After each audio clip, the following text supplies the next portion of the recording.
Howdy y'all. Alright, so I got home a little while ago and I did some usual stuff. I fed some pigs and I'm waiting for a call from the butcher shop because they got to call me and tell me what the haming weight was, and then from there I can go and decide if I want to get hams or smoked or bacon smoked or whatever, because they charge by the pound. I'm waiting for a call from a guy that wants to buy some pigs, and he is way up north. He's almost by Canada, and I'm almost by Iowa, right? And he wants to have them shipped there, and you know what? I don't really care. He wants to have them shipped, and so I put an ad on the UShip website. It's the website that they did on that Shipping Wars thing. And I'm going to have some people bid, and I'm just going to see what it's going to cost him. And that'll justify whether he comes down here, has them shipped, or whatever. So I'm just waiting for that to go through. And I got a friend here, yeah, that's my feed. And the Husky here, palm mowed yesterday, it's got 18.9 hours on it now. It takes 5 hours. Roughly. I mean, he doesn't go that fast. Neither do I, because it's bad to go fast, But it takes, 3.5 to 5 hours, depending on how fast you go, to mow all this, all that, and then everything back there. But no, it's working good. It's real nice. It's a really nice mower. But anyways, so I got a friend here that wants to make kind of a chainsaw bike, right? And basically all he wants to do is take a bicycle and like a pedal bike, take the pedals and sprockets and chains off it, and then put a chainsaw engine on it, and I guess basically have it run by a chainsaw, but without the bar. And it's a good idea. A lot of people do it, I guess. I've never done it or never seen it done or anything, but I've seen YouTube videos about it. And I got a couple. It's a dog. I got a couple spare chainsaws here, and both of these were just they were kind of just cheap ones from Menards that I bought to get me by when we first got the farm. I don't know what that's doing in there. And then they started getting problems, and I just haven't really bought a new chainsaw since. So I'll give him one of these if I can get it running.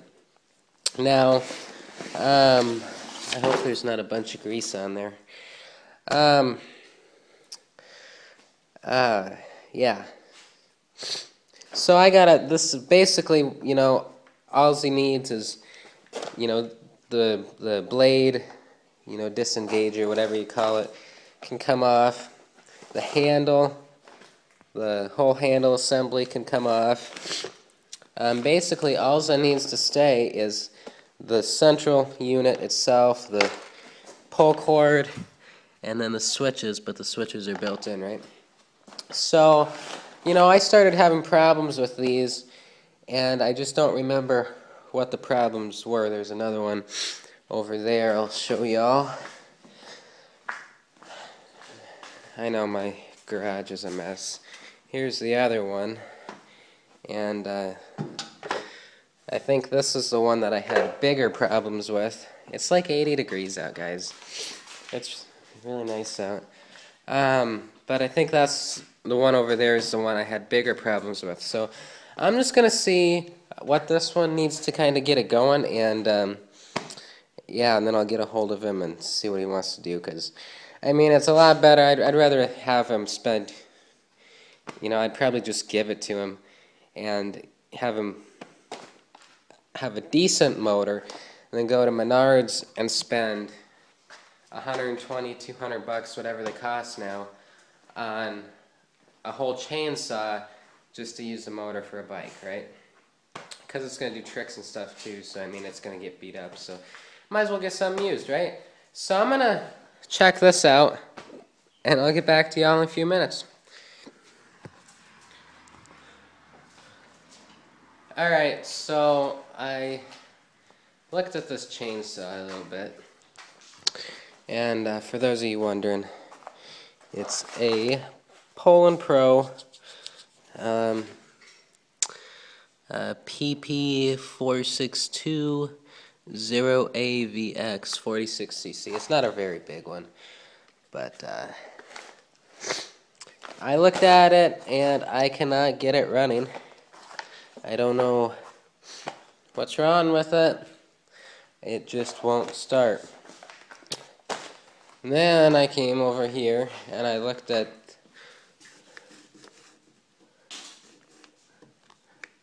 I don't know if that's a dent or if that's where the bolts go.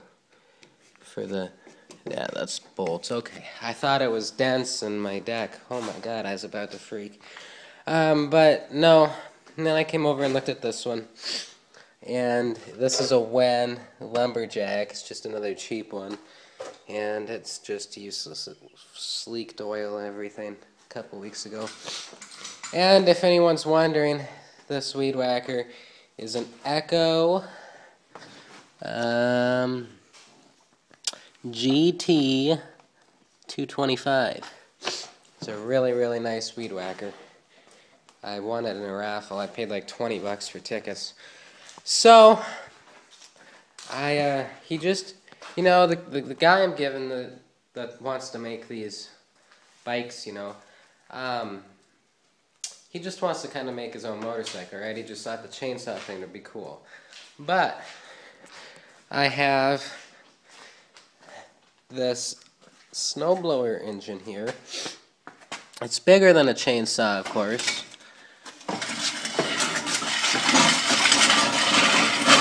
It's bigger than a chainsaw engine, of course. But you know, I don't know. Let's compare.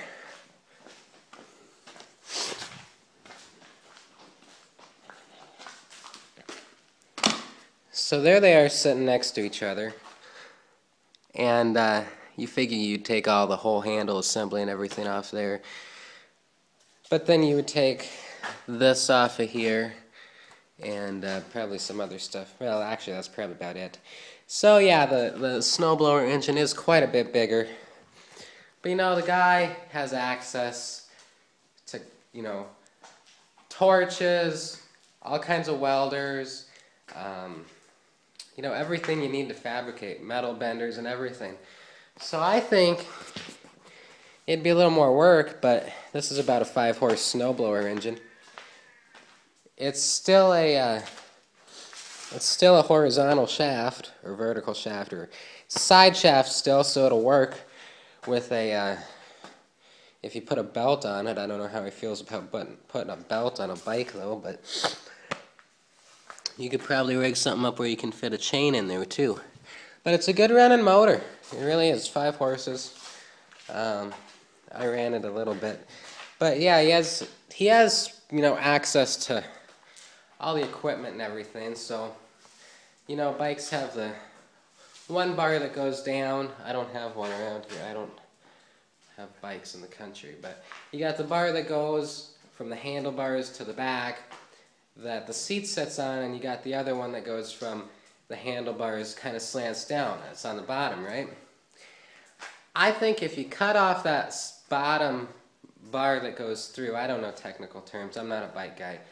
If you cut off that bottom bar that goes through, and you weld up some kind of thing where it kind of slants down at more of an angle, and then level for 10 inches or so, and then up at an angle to meet back where the top bar meets, you know, and then you weld in, and then kind of a platform there, and then maybe put the motor on it and rig it up, and then maybe put like a cage around the motor so it don't fall out, right? Actually, well, I mean, bolt the motor down, of course. It's got bolt holes on the bottom, but maybe put a cage around it just to make sure, and just so your leg don't hit the flywheel there, or not the flywheel, but the shaft. And then maybe, you know, have the cage bolt on so you can take it off or whatever without cutting it if you would have welded it. And, you know, 5 horsepower. That's quite a bit more than a 46cc chainsaw engine. The only difference would be that a chainsaw motor would have a lot more torque. And there's the dog again. But so yeah, I'm gonna run that by him and see what he wants to do. And the thing with this is you can paint it any color you want because it's metal, right? Whereas this is plastic, so it's like, you know, you can spray paint it, but who knows if it'll last or not. So yeah, that's pretty much all I've done today.